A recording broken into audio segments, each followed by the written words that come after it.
Welcome to the Money Mastermind Show. Let's talk money.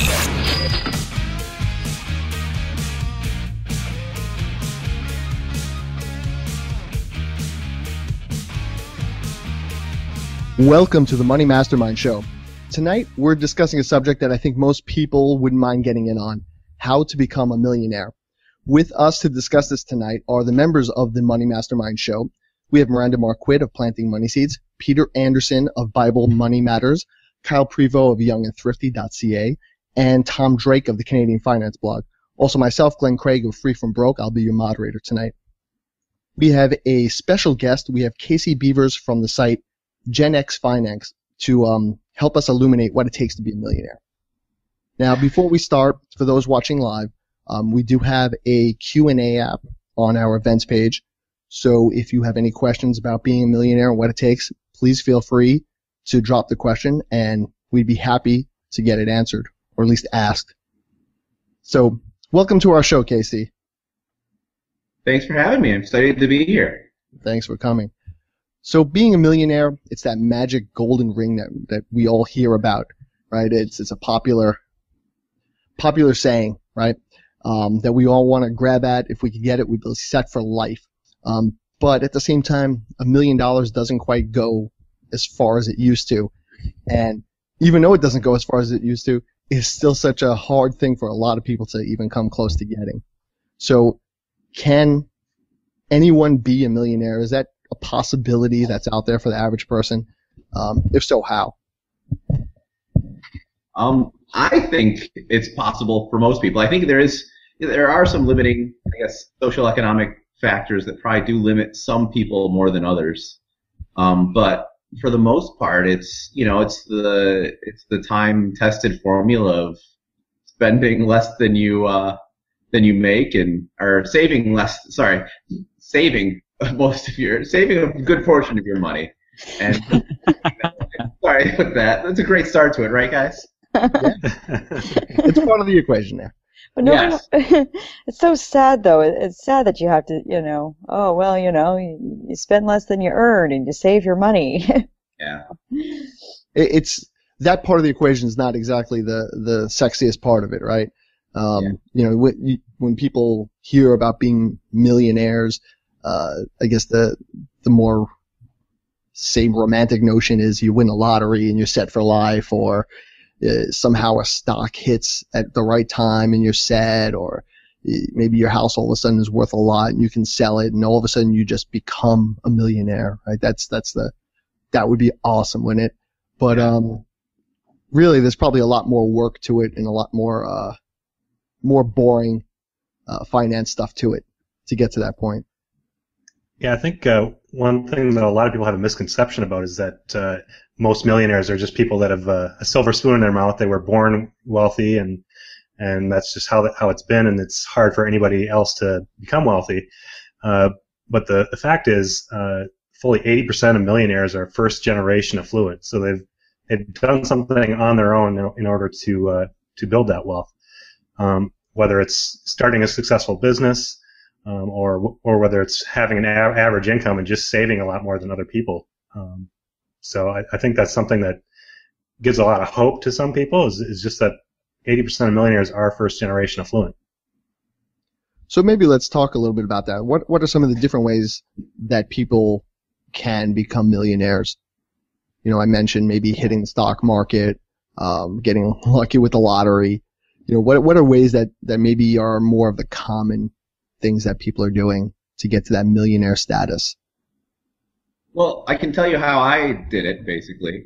So with me and my wife, when we graduated college, we were basically, our net worth, I think at that we were married in college, and once we graduated, we were basically, I think, $20,000 in debt from student loans once we had graduated. We paid for college all on our own, but we kind of banded together with our finances as far as setting a goal to save a lot and get it set aside. I actually had a college professor that lived off half of his income. And from the moment he graduated, and he told us about how he eventually bought all these car dealerships, and he was a really rich guy in Utah, from just how he saved his money. So we kind of went forward trying to do that. So right out of college, I was making $42,000 a year with my first job, and we were able to save almost half of that, after taxes, almost half of that. And from there, we were able to then start a business, do a lot of side gigs, buy and sell a few cars, and a few other things. So we definitely did some things to accelerate that saving and that, accumulation of money. But we would have definitely hit it no matter what, I think. Whether it would have been at 50 or I was lucky enough to hit it a lot earlier on in life, it was just a matter of saving a large chunk. And I think all the way up until we were 30, we managed to live off of close to 20 to 25,000 a year, for our family. And that's really what did it for us. And real quick though, when you were living off of the 20 to 25,000 a year, was that when you were still in Utah, or was it after you had moved back to New York? So right after college, I worked in California for a little bit. Oh, first job out of that. So yeah, we were renting and saving. We got another job. We eventually moved back to New York, and we were able to save.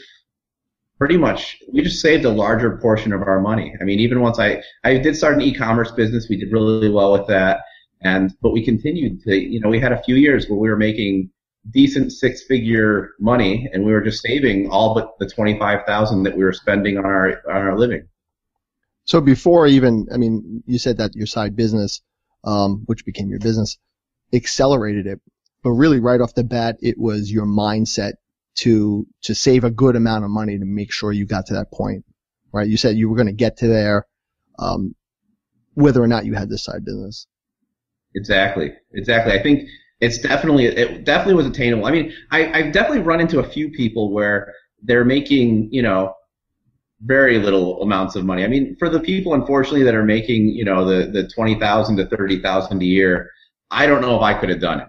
But with an income, once you start going north of that, hitting 40, 50, 60, 70,000, you can really start banking some money as long as you are, living frugally and trying to, save a lot. I mean, if you have that goal in mind.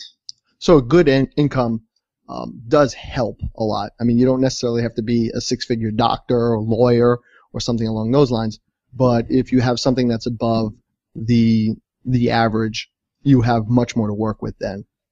Yeah, for sure.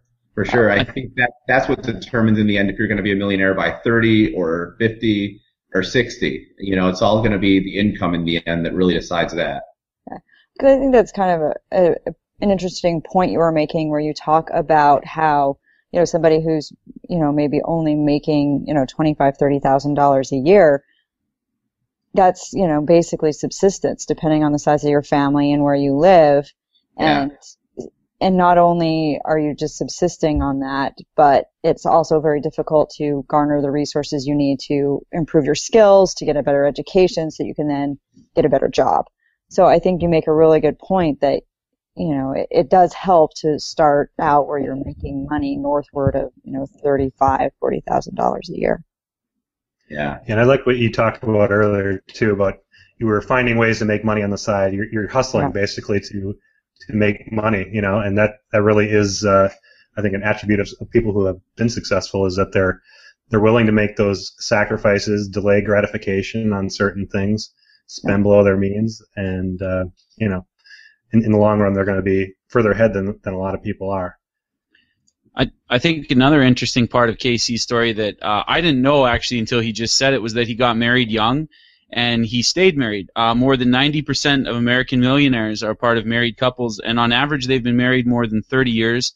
That was from two different stats that I found. And another 5% are either widowed or widowers. So that leaves a pretty small sliver of the millionaires that are divorced. And I think Donald Trump might account for that number by himself at this point.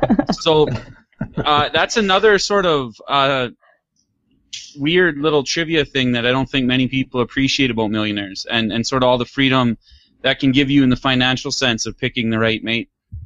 So divorce and alimony payments and everything isn't really a good financial move. Well, I think also he makes a good point that he talks about how his wife was on board with everything and they were doing this together, and it was something that they banged out together.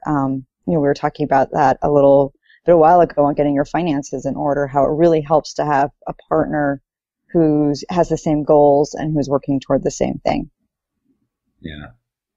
Yeah, for sure. I think from very early on, I was very blessed to have a frugal wife, so to speak. We came from very similar backgrounds. I think we were both, I was probably lower middle class range socioeconomic level, and my wife her family's maybe a little bit better off than me, but not necessarily, they weren't upper middle class or anything like that. So it was very easy as we made decisions together because that was the way we were raised. So not only your background and where you come from, that might have some effect as to your attitudes towards money.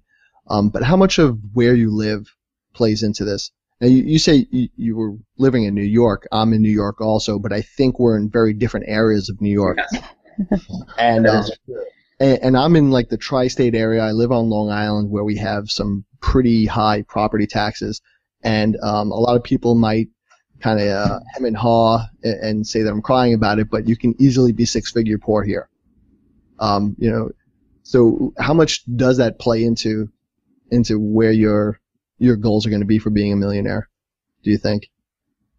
I think it plays very heavily. I think, you bring up another interesting point there too, where like I look at like my parents and a lot of people from New York area where it's like you said, the real estate taxes are crazy in New York State. They're more crazy down where you're at because the value is higher, but you look at how much people, in paying off their home over a lifetime, unfortunately, and most of that is going towards taxes. And at the end of the day, if, I could be having the exact same mortgage payment with taxes included on a house that's worth twice as much in most other areas of the country versus New York State, where it's just a lot with the taxes, unfortunately. So when you go to retire, unfortunately, and cash out of your home, unfortunately, you've been paying most of it towards taxes your whole life and don't have a big chunk or a big nest egg in your home as much as you might in other areas of the country. So I think country, where you're at, makes a big difference. Or can make a big difference, especially if you're, maybe in some of the lower incomes that is working at saving instead of some of the bigger incomes. Yeah, I was reading a quote from Thomas J. Stanley on his book, The Millionaire Next Door, and his quote is just basically what you were saying here. It's easier to accumulate wealth if you don't live in a high-status neighborhood. And they basically did studies of people who were millionaires, and they found one of the attributes of these people that were millionaires was that keeping up with the Joneses was just not a concern for them. They were more concerned with having financial independence, and they weren't concerned about having high status cars and watches and a huge house and everything. A lot of them were living in homes that were, middle income homes, basically between $200,000 and $300,000. A Toyota is the car most often driven by a millionaire. So It just kind of goes to show people have this idea of living in a high status neighborhood when it comes to being a millionaire, but the reality is most millionaires are not living like that. Well, and I think they use Warren Buffett a lot as an example. He's still living in most of his living is done in a relatively modest home, and he's not all flashy. He's not getting like expensive courtside seats every week and all that kind of stuff. So I think Warren Buffett's another good example of, somebody who's just ridiculously wealthy, but if you just randomly met him on the street or whatever, you wouldn't think he was that much different. Yeah. I'm just happy to find out that my Corolla actually puts me on the fast track there. One check mark off the box there. That's it. I'm on my way. Well, I've got a Toyota too. Oh. I think about this like where do you live part all the time, simply because our wages in Canada as teachers are pretty similar from province to province, and I always think what I consider quite a good wage in my area, living in Toronto or Vancouver, which I think are probably approaching New York level, if not above in some parts, levels of taxation and housing costs. I always think, man, I can save so much more. Like, teachers out there are living like 4 or 5 young teachers to a house, whereas, I could afford to buy my own house young and start building equity. So I think I always recommend to young professionals to sort of look at rural areas or small towns, and they look at me like I'm crazy. So. And again, it comes back to your mindset and what you're willing to have your lifestyle be, right? From the very beginning, if your expenses are going to be more, it's going to be that much more eating into what you're making. I mean, where I live, the expenses aren't very high, but you do make a higher salary. So we've always wondered where the trade-off is. If we move somewhere else with our skill sets, we'd be making less. So it's a tough equation sometimes, but it is something that you need to put some time into. So we have a question here from Matt Giovanisi of the Listen Money Matters podcast, and he is asking, when can you officially call yourself a millionaire? And I think that's a good question, because I don't think that a lot of millionaires necessarily are people that have $1 million sitting in the bank, let's say. So what is considered a millionaire these days? At what point do you say, yep, that's it, I'm there? Well, not for me. I don't know. Anyone. Well, I know. I think it's different for different people. If you go for a bank's definition, when I went in to get a loan to buy some more property and stuff like that, their definition of my net worth involved even my primary residence. I could have even probably gone into some detail on camera equipment and figured out a lot of other assets that I personally would never equate into being part of my net worth. But a bank, it's basically all of your assets, and you can really get down to a fine-tooth comb with some of those assets that you're listing on some of those bank loan papers as you're looking over things. My personal feeling is more of everything minus your primary residence, and not necessarily looking at a lot of those smaller assets. And I know I've heard other people say different things too, but it becomes interesting when you start evaluating businesses and stuff like that. How much of a value are you putting on your business? Because realistically, like my business, I would never sell it for less than a 5x annual earnings. But realistically, I could never sell it for that much, so it's really not worth that much. So there really is a lot of play in that number, I think. So a lot of that could be considered what you might call a paper millionaire. So maybe somebody has $1 million in investments in stocks, bonds, whatever, but they're really not worth that money until they can sell it. Or if you have real estate, maybe you have some rental properties or just your own property that's appreciated over the years. It's not until you sell it that you've actually made that money. Yeah. So I guess that's the question in the equation, right? When can you put that in the equation? You said that you don't consider your primary residence part of the equation, right? Can you go into why that's the case for you? Some people think that's genuine. That's it. That's part of it. Yeah. Well, I personally don't look at that as part of the equation for myself when I look at, I guess because I look at I'm going to be staying here and that's not money I'm going to be tapping. So, versus I think a bank looks at that whereas that's easy money for you to tap. So why not count it into the equation? I don't know. Personally, I think the primary residence is the place that you're, that's part of your expense. Because that's where you're going to be living and enjoying. And the hard part of that is some people will go for the super expensive house, some people go for the really cheap house. And, are you going to be pulling from your equity in that home or not? And I don't know. I don't think there's really a good answer for it, but I just don't personally like to include it in the equation because this is where I'm going to be. Your primary residence is the never-ending money pit. Yeah. I make the argument that like teachers and nurses and sort of these upper middle professionals, at least in Canada, that work for the government, I make the argument that if you work till 60 or 65, you are a millionaire. And people look at me like I'm crazy, and I say, no, you can have a zero net worth, and you're actually still a millionaire, because if you're making $55,000 or $60,000 a year on your pension, which many teachers and nurses are across Canada, then you would need probably more than $1 million by most actuaries' estimates to generate that annual income. and you're guaranteed that for life. So in some ways, it's actually better than having $1 million net worth that's dependent on, commodity prices or stock prices or whatever. You don't have to do anything. You don't have to worry about anything, any investment worries. That check will just continue to come. The downside, of course, is that if you were to pass away, obviously that net worth or that sort of asset or future asset wouldn't get passed on. But it's an interesting argument to make that not a lot of people think about. That same argument, I think it was in Money Magazine. I don't have the exact article, but it was basically a financial planner had two teachers who were about to retire, and they came into the office, and they had a bunch of neighbors that were all, already able to call themselves millionaires, and they were worried if they had enough money to really get by. And the financial planner looked at them like, "You guys are crazy, man. You guys each make $60,000 a year, and that's going to be your pension for life. You'd have to be making as much as your friends, banking as much as your friends without that pension just to produce that income."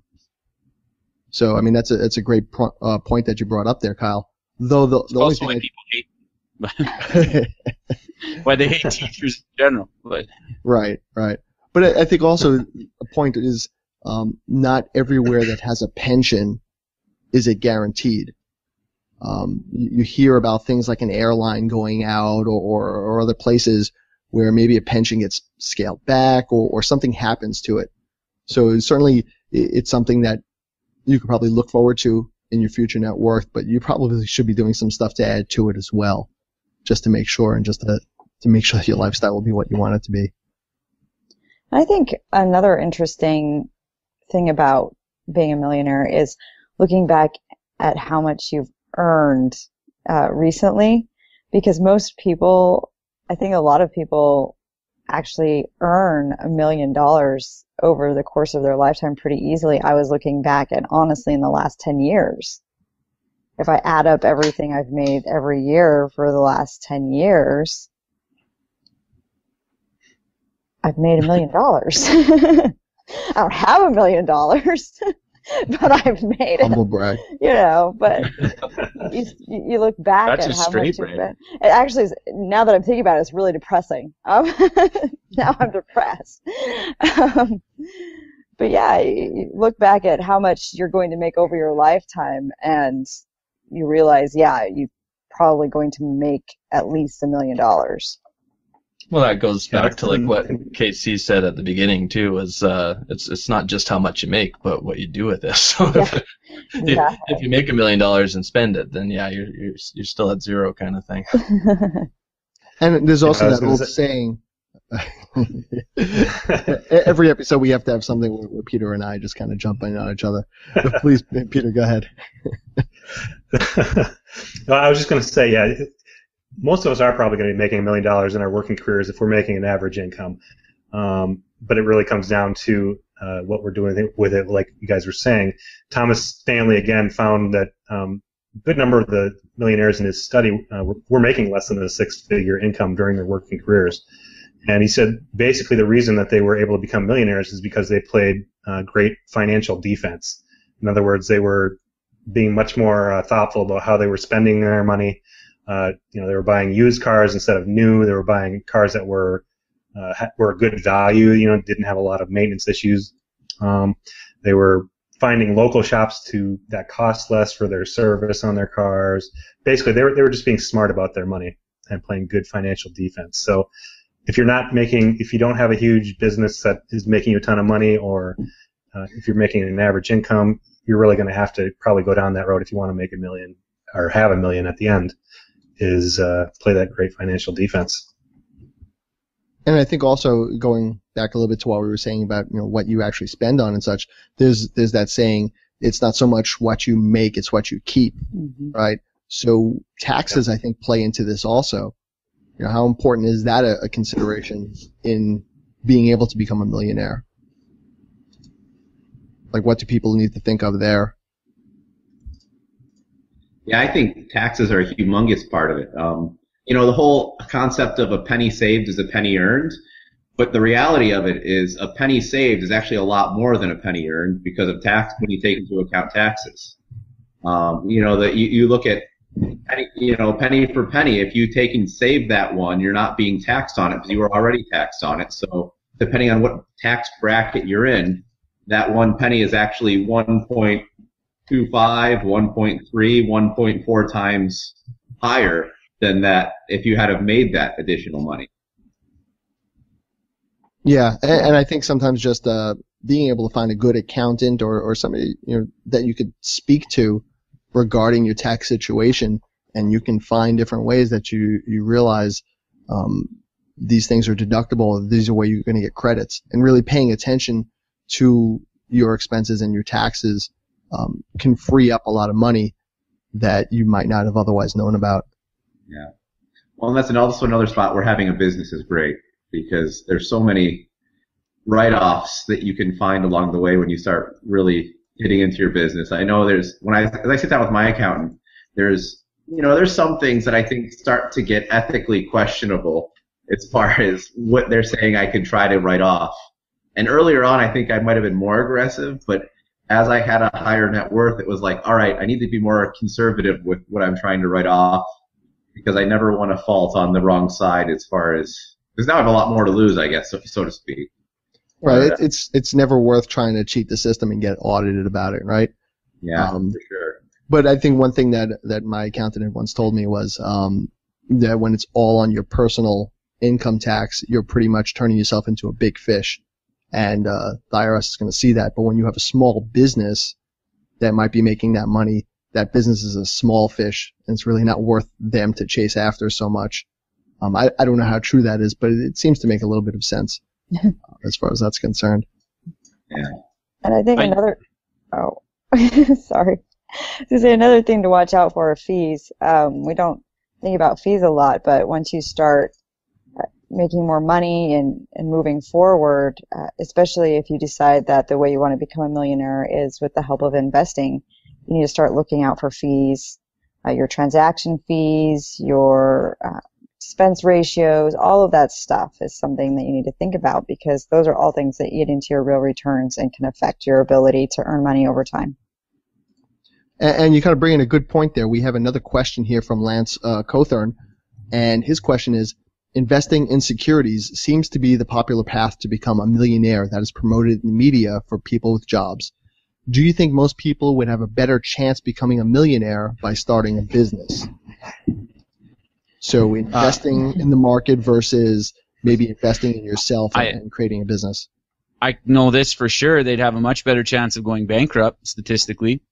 They may have a better chance depending on what career they pick, but I know it's a statistical certainty that if you look at the bankruptcy stats of small businesses, that he has a much better chance of going bankrupt, depending obviously on the size of his company and what his aspirations are. That's an interesting aspect on it. I mean, compared to what KC has, where he has his business that ended up actually working very well for him. So I think it kind of depends on how you're working with it and what you do with it, right? Well, like, what's the worst period in the stock market, right? The worst, if you have a terrible, atrocious year, maybe a series of 2 or 3 years, you might be down 50%. So that's still atrocious. You just lost 50% of your investment. That's really bad. If you have your money all tied up in an investment, you want to talk about a lack of diversification? The gains can be huge, but the losses can be massive very quickly. Well, I think another thing to think about, too, is your time frame that you're looking at. I mean, as well. I mean, for most regular people with a job, investing in securities, especially indexing, makes sense. You've got this time period. You've got this, 30-year time period that you can be building wealth over time. And even if the stock market drops, chances are it's going to recover. You have that smoothing trend line that's going to go upward. If you want to, kick things into high gear, then yeah, investing in yourself and starting a business can really help you kick into high gear as far as, moving forward. So I think it also depends on your time frame and how soon you're planning on becoming a millionaire, and then also the kind of business you choose to do. Opening a restaurant and being a small business owner in a restaurant or some other brick and mortar store, you're going to end up with Kyle's scenario, more likely than not, where you go bankrupt. But something like what Casey did, where he's got his e-commerce business and it just sort of does its thing. Doesn't require a lot of capital up front. There's just so many factors, I think, that go into it. Yeah, who what's your skill set, And I think when you have something that's maybe an online business, like you said, your capital, you're not putting your whole life savings into this business necessarily. I'm going to guess that's kind of how it worked for you, Casey, from just what you've been saying so far. And you know, going to what Kyle was saying, you could diversify maybe both if you could find a way to do some a side business and then put money away at the same time, or ideally use the side business to put money away in retirement funds, because that's one of the benefits of a business is you have some opportunities to put money in retirement funds as well, which is pretty generous if you really look into it and research it. So it doesn't have to be all or nothing. That was a really great question from Lance, and Lance is from Money Manifesto. I didn't mention that before, but I want to make sure I give him a proper shout out there. So let me ask you something. Is $1 million even enough? I mean, we talk about being a millionaire, and that's certainly been the goal for a lot of people for a long time. But does $1 million even mean that much anymore? So for me and my family, I think we could, like when we first hit that mark, we realized we had passed that mark. Kind of looking at it with my wife, I think we realized that we have 5 children. So with all those expenses that are going to be coming, up college, and we want to probably help out a little bit more there, and then marriages and everything else. We realized that we could probably make it through all of their college days, but then we'd probably be at that point close to zero at our current lifestyle level. So that wouldn't have been enough at that point. We needed to definitely do more for us. Yeah, kids are expensive. Yeah. That's why I've only got one. Yeah, I think that does play into the whole lifestyle question too. I've got 4, and the things we got to put money into just creeps up and creeps up and creeps up, and you just don't even think that you're gonna have to spend this much money, but it just keeps coming and coming. Yeah. I think you really just need to sit down and figure out how much you need to live off of. How much have you been living off of? Of course, taking into account a lot of, as you grow older, there's more and more expenses that will come. I haven't even hit the teenage level yet with kids, and I know it's going to be a lot more expensive than it is with the younger kids. So, you got to take into account with some of those fudge factors and kind of give yourself an estimate on how much you really need. And I know with our lifestyle, we definitely put a higher value on time and together times and experiences more than we do material things. So at the end of the day, we don't necessarily need as much money to live off of because we value that time more. So Matt has another interesting question here, and he asks, do you donate? So does that play into maybe your overall scheme of things? You think of maybe Scrooge McDuck and wanting to hold on to every penny in order to become a millionaire, but is there room in that plan to actually give back a little bit? What do you guys think? Well, I think Thomas Stanley in his studies of millionaires consistently found that the people that were millionaires, as a group, for the most part, were extremely generous and willing to share what they'd earned. They gave a lot to charity and those types of things. So I think in some ways, when you're building wealth like that and you're being generous, success just tends to find you when you're that type of person, when you're generous and you're sharing and you're, willing to help out other people as well. So you think that giving back in general, before you're a millionaire, kind of maybe opens up a door or a mindset that will increase your wealth overall, rather than saying, once I get all this money, then maybe I'll give back. Yeah. Well, I think it's. Go ahead. Oh, sorry.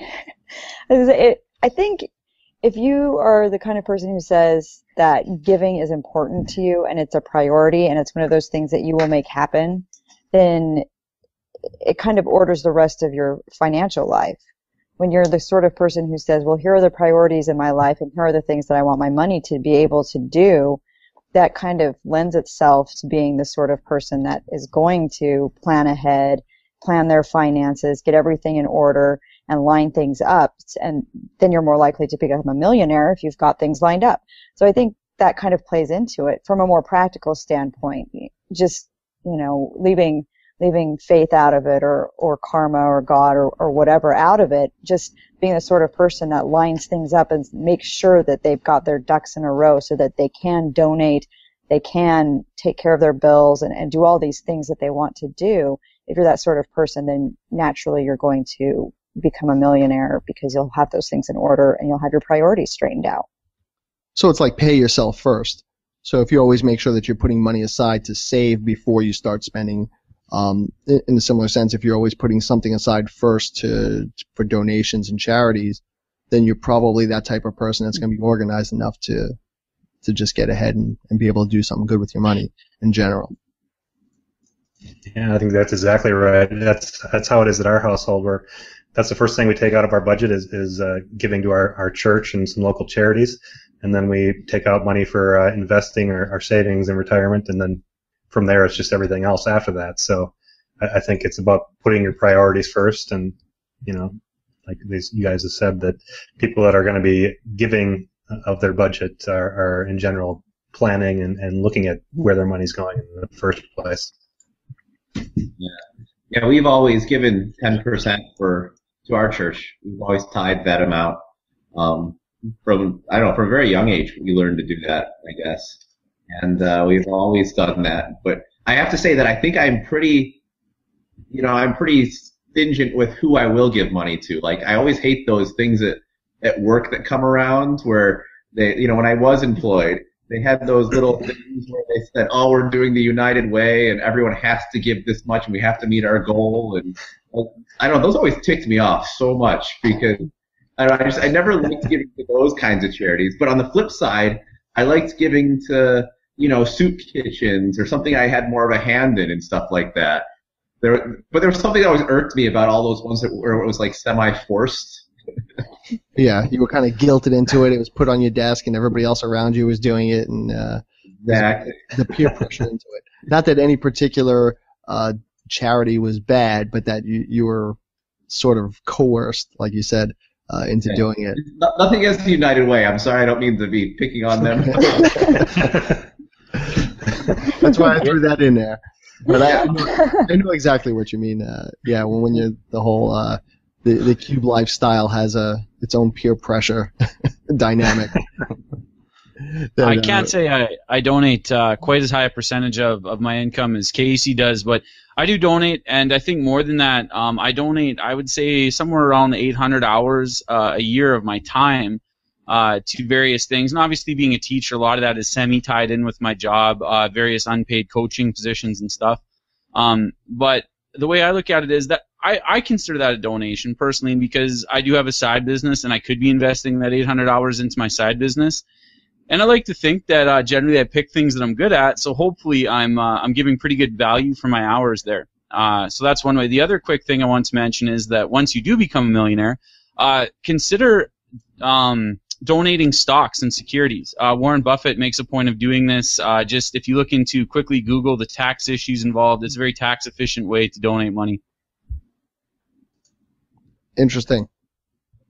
I hope to get to a point where I have enough stocks and bonds and such that I could donate them. Once you do become a millionaire, yeah. Yeah. Yeah, it's like I've heard about a lot of those. I guess it depends on what circles you're rolling in, but I actually run into some people who do that. The whole lost stocks and stuff like that. They'll just donate that directly to the church or to whatever organization, and it can be a very it can be a very lucrative way of giving, I guess. So are there any other ways of people becoming millionaires that you think we should discuss? I'm thinking of like people who just have a particular skill. Is it possible these days for anybody to really think about being a millionaire, being some sort of artist or an athlete or something along those lines?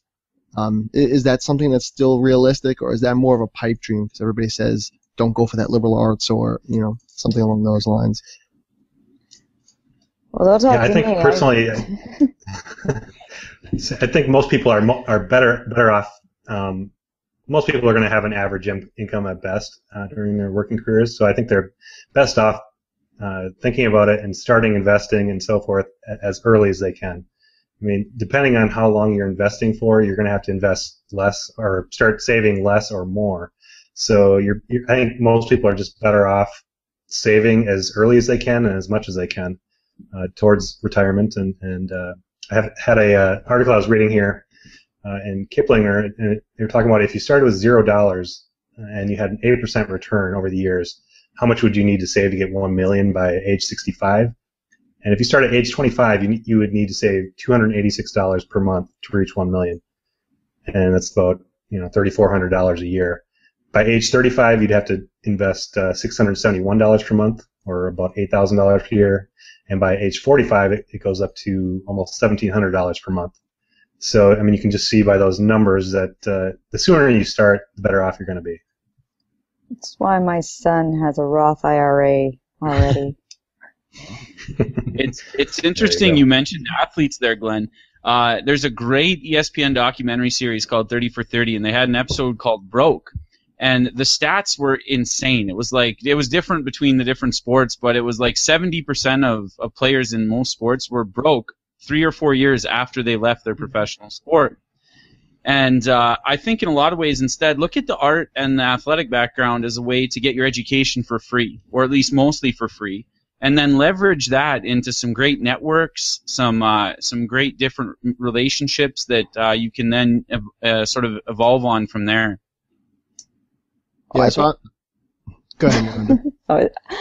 I think you make a good point too, though, about the millionaires going broke. And I had one teacher in a business organization class I was taking in college, and he said there are some people who, if you took all their money away and gave them $1, they would know how money works, and they understand how money works, and they know how to use their money, and they could build that into an empire, and they would be just fine.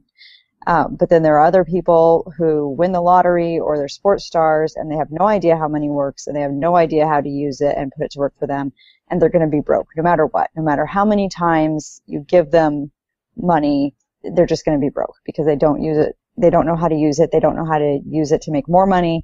They don't understand that. And I think, and then part of that too with the sports stars is they've got these flashy lifestyles. They're spending money on all these big cars, all these big houses, and then all of a sudden they're not making $22 million a year anymore. Now they're making $0 a year, or they're just making a few things for endorsements or whatever. But they still have all these cars and all these houses that they have to maintain and pay for, that their expenses haven't gone down, but their income is gone. So I'm feeling that the big equation here is it's not so much how much you make, although that can play a lot into it. It's what you do with your money, and it's your mindset towards it, and the lifestyle that you want to keep. And I think that's a good jumping off point for our final word of the evening, where we go around and we just kind of sum up everything. So let's go around and Tom, what's your final word on how to become a millionaire? Well, pretty much don't sweat the number. It's it is just a number. I was joking before the show that if I had 900,000, I'd be pretty happy. But on the flip side of that too, though, is with inflation, 30 years from now, the actual purchasing power of $1 million could be like half. So $1 million is not really the number you're aiming for, say 30 years out. And Peter, what's your final word on how to become a millionaire? Well, like Tom said, it is just a number, but if you want to reach that number as kind of just a goal or something, it's important to be finding ways to create income. Okay, so you talk about finding ways to create income on the side or creating businesses and so forth. And then just make sure you're spending lower than your means. You can never outspend your income. So, there are people that are making millions of dollars that are going bankrupt. So then save and invest regularly, start as early as possible. Buy and hold for the long term and diversify your holdings. That's usually the best way to go. So there you go. And Miranda, what's your final word on becoming a millionaire? Well, like Tom and Peter point out, it's just a number. To me, I'm more into cash flow and I'm more about what you have coming in and when you have it coming in versus, what and when it's going out. And well, obviously, I think it's important to build up your nest egg for the future and build up, whatever you need to shore up your finances. At the same time, I think putting together a plan so that you have income coming in, whether it's from investments down the road because of your nest egg, or from a business, or from a part-time job, or whatever it is, I think it's more about cash flow and managing that so you can live your desired lifestyle. And Kyle, what is your final word on how to become a millionaire? Sort of to build on what Miranda was saying, if you want to maximize your cash flow and give yourself a chance at that million, just understand how supply and demand works, and whether that means picking an educational path where there's relatively low supply and a high demand for your skills, or whether that means starting your own business like Casey did in a field where there's not a lot of supply. Just understand how the market works, and you're going to increase your odds big time. And Casey, what is your final word on how to become a millionaire? I don't think I have a lot more to add than what's already been said. It's just a matter of saving and building up that nest egg, or I like to call it a screw you fund. So whatever you want. You got to be able to take care of yourself first. So invest in yourself first. Casey, thank you for joining us at the Money Mastermind Show. For those out there, tell our audience a little bit about yourself and what you do online. All right. So, I got into e-commerce. I started a business, actually, Aura Backdrops, AURA Backdrops. That was kind of where it all started for us, and we did well with that. From there, got into some real estate, and now I'm trying to do the blogging route. I have a site, Gen X Finance, and in that I'm sharing how I became a millionaire, and I guess what I did with my money along the way. I have to admit I haven't been the best to date, but I'm working harder going forward at really being more consistent with that blog. Is I have these great masters in front of me here to learn from. Well, I think we're all looking forward to hearing about more of your story on Gen X Finance. Thank you, everyone, for joining us at the Money Mastermind Show. If you have any questions that come up and you want them answered, stop by the site, moneymastermindshow.com, and leave a comment for us, and we'll try to get to it. And also, you can follow our podcast and subscribe on both iTunes and Stitcher. And until next week, be good with your money. Good night.